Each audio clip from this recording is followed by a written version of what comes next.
ơi lòmว้าวลุยmiếngลุยtrên tờ nè kìa dù vào thọ bị ấu á sắp thầm mơ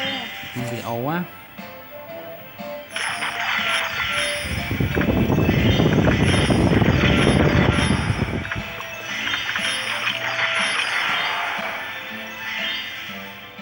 màn tí bị ấu á thế cho màn tí áให้cho đây học thuộc thủ oh my god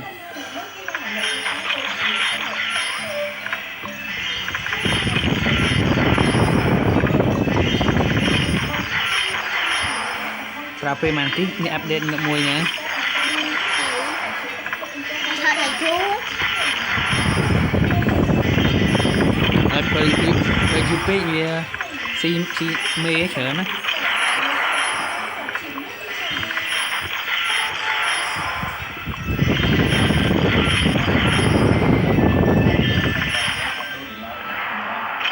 lại thật lúc cha gọi là môi luôn là con lên ai khóc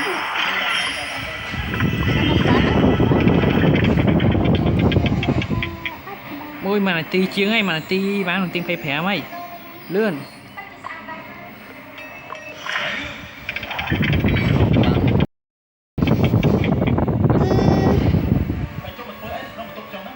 rừng chỉ mày pi pon muốn chăng mà đấy mong update mong kho video này hình như lấy giờ à thời lứa nè bằng xịt máu nè